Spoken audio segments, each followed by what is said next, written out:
বরিশাল জেলা থেকে ২৪ কিলোমিটার দূরে বানারীপাড়া উপজেলার চাখার ইউনিয়নে শেরেবাংলা একে ফজলুল হকের বসতভিটায় ২৭ একর জায়গা জুড়ে শেরেবাংলা স্মৃতি জাদুঘর গড়ে তোলা হয়েছে। স্থানীয়দের কাছে জাদুঘরটি চাখার প্রত্নতাত্ত্বিক জাদুঘর হিসেবে পরিচিত। আজ আপনাদের সেই জাদুঘর ঘুরিয়ে দেখাবো।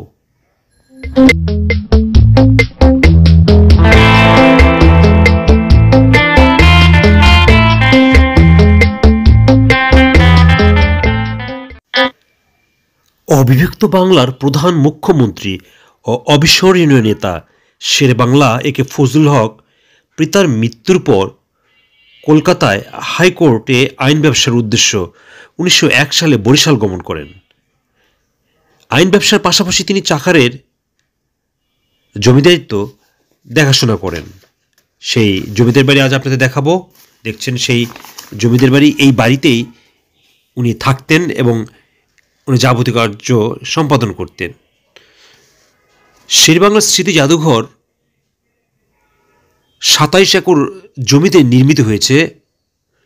শেরেবাংলাকে ফজলুল হক বাংলাদেশের স্বাধীনতা আন্দোলন, কৃষক প্রজা আন্দোলন এবং গণমানুষের অধিকার রক্ষার অগ্রণী ভূমিকা পালন করেছেন।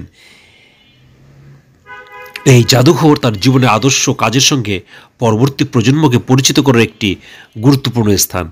বরিশালেই তিনি জন্মগ্রহণ করেন এবং এখানকার মানুষের সাথে তার নিবিড় সম্পর্ক ছিল। সেই কারণেই বরিশালে এই স্মৃতি জাদুঘরটি স্থাপন করা হয়েছে।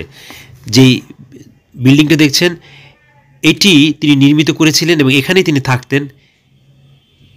সেটি আজও সেই রকমই রয়েছে। জাদুঘরের ফটকের সামনে শেরেবাংলা একে ফজলুল হকের একটি বৃহৎ ভাস্কর্য স্থাপন করা হয়েছে। ভাস্কর্যটিতে শেরেবাংলাকে একটি নেতৃত্ব স্থানীয় অবস্থায় দেখানো হয়েছে, যা তার রাজনৈতিক জীবন ও কৃষক প্রজা আন্দোলনের প্রতি তার প্রতিশ্রুতির প্রতীক। জাদুঘরের আশেপাশের উদ্যান এবং খোলা জায়গায় আরও কিছু ভাস্কর্য রয়েছে, যা শেরেবাংলার জীবনের সাধারণ দিকগুলোকে প্রতিফলিত করে। তার শিক্ষা, সংস্কৃতি এবং সাধারণ মানুষের সঙ্গে তার নিবিড় সম্পর্কে তুলে ধরার কিছু প্রতীক ভাস্কর্য রয়েছে। এগুলো জাদুঘরের প্রাকৃতিক পরিবেশের সাথে মিল রেখে স্থাপন করা হয়েছে। জাদুঘরে টিকিট কেটে প্রবেশ করতে হয়। জাদুঘরের গেটের পাশেই রয়েছে টিকিট কাউন্টার। জনপ্রতি টিকিটের দাম ১০ টাকা। তবে ৫ বছরের কম কোনো বাচ্চার জন্য টিকিট দরকার হয় না। মাধ্যমিক পর্যায়ে শিশু কিশোরদের জন্য প্রবেশ মূল্য নির্ধারণ করা হয়েছে ৫ টাকা। সার্কভুক্ত বিদেশি দর্শনার্থীদের জন্য টিকিট মূল্য ৫০ টাকা এবং অন্যান্য বিদেশি দর্শকদের জন্য টিকিটের মূল্য ১০০ টাকা। দেখছেন কিছু অংশ জাদুঘরের ভিতরের। সকাল ১০টা থেকে সন্ধ্যা ৬টা পর্যন্ত কেল্লা খোলা থাকে। মাঝখানে দুপুরে ১টা থেকে ১টা ৩০ পর্যন্ত আধ ঘন্টার জন্য বন্ধ থাকে। আর শীতকালে সকাল ৯টা থেকে বিকেল ৫টা পর্যন্ত খোলা থাকে। শীতকালেও দুপুরে ১টা থেকে ১টা ৩০ পর্যন্ত বন্ধ থাকে। আর সবসময়ের জন্যই শুক্রবারে জুম্মার নামাজের জন্য ১২:৩০ থেকে ৩টা পর্যন্ত বন্ধ থাকে। রবিবার সাধারণ ছুটি এবং সোমবার বেলা ২টা থেকে খোলা থাকে। এছাড়াও সরকারি কোনো বিশেষ দিবসে জাদুঘর বন্ধ থাকে। এই জাদুঘরের ভিতরে রয়েছে শেরেবাংলার ব্যবহৃত জিনিসপত্র, যেমন তার কোট, টুপি, লাঠি এবং ব্যক্তিগত জীবন সম্পর্কিত অনেক গুরুত্বপূর্ণ জিনিস।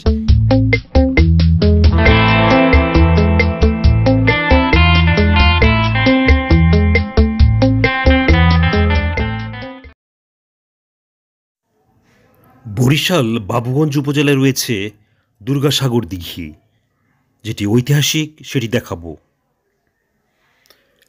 নিয়ে যাচ্ছি আপনাদের সুদূর বরিশালের বাবুগঞ্জ উপজেলার দুর্গাসাগর দিঘি দেখাতে। ১৭৮০ খ্রিস্টাব্দে চন্দ্রদ্বীপ পরগনার তৎকালীন রাজা শিবনারায়ণ এলাকাবাসীর পানি সংকট নিরসনে মাধব পাশায় একটি বৃহৎ দিঘি খনন করেন। তার মা দুর্গাদেবীর নামে দিঘিটির নামকরণ করা হয় দুর্গাসাগর। আপনারা ভিডিওতে দুর্গাসাগর দিঘি দেখছেন। এই দিঘি খুবই সুন্দর। চারদিকে প্রচুর গাছ রয়েছে। দিঘিতে ঘুরে বেড়ানোর জন্য কিছু বোট রয়েছে, দেখছেন আপনারা। এবং এক প্রান্ত থেকে আরেক প্রান্ত অনেক বড়। প্রত্নতত্ত্ব সংরক্ষণ অধিদপ্তরের পরিবর্তে দুর্গাসাগর রক্ষণাবেক্ষণের দায়িত্ব পালন করছে জেলা প্রশাসন। দুর্গাসাগরে 3 দিকে ঘাটলা ও দিঘির ঠিক মাঝখানে 60% ভূমির উপর টিলা, অর্থাৎ মাঝে একটি দ্বীপের মতো রয়েছে।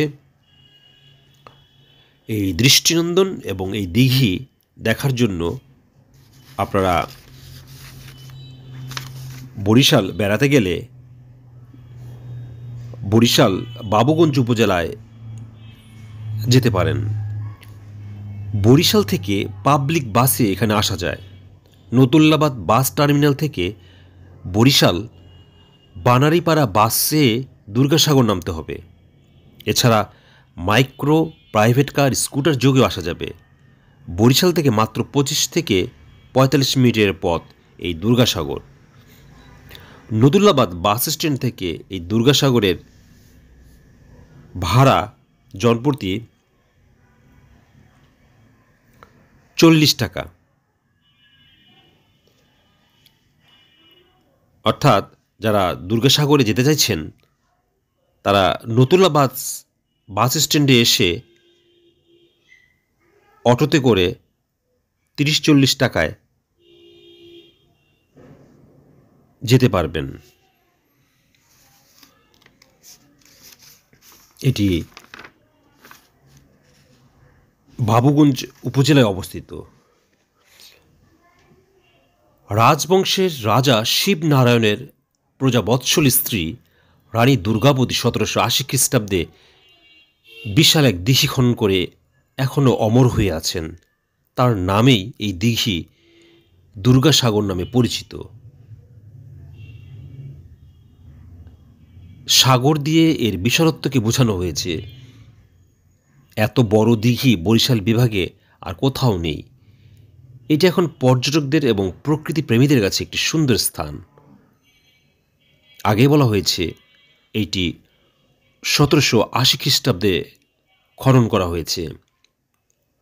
বিশাল সিমেন্টের প্রশস্ত ঘাটলা, দিঘির মাঝখানে একটি সুন্দর দ্বীপ, যেখানে শীতকালে অতিথি পাখিদের কলকাকলিতে মুখরিত থাকে। পাখিদের অভয়ারণ্য এই এলাকা। দিঘির পাড়ে সরু রাস্তা, মাঝে মাঝে বসার বেঞ্চ, ঘন সবুজ বিভিন্ন ধরনের গাছ আপনাকে দেবে অনাবিল শান্তি। ইচ্ছে করলে আপনি এখানে পিকনিক করতেও পারেন। যারা বরিশালে আসবেন এই দুর্গাসাগর দেখতে ভুলবেন না। মৎস্য শিকারীরাও এখানে আসতে পারেন বিশাল আকৃতির মাছ ধরার জন্য। বছরের কোনো এক সময় টিকিট কেটে বড়শি দিয়ে মাছ ধরার সুযোগ আছে এখানে।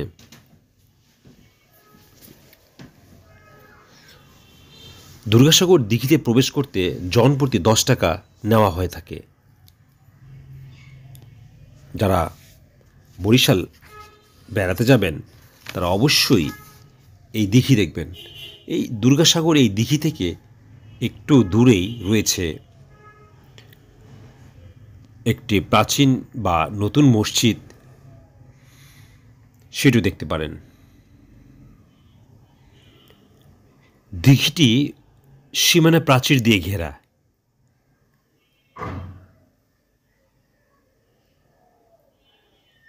আপনারা সেই দিঘির বিভিন্ন অংশ দেখছেন। দেখা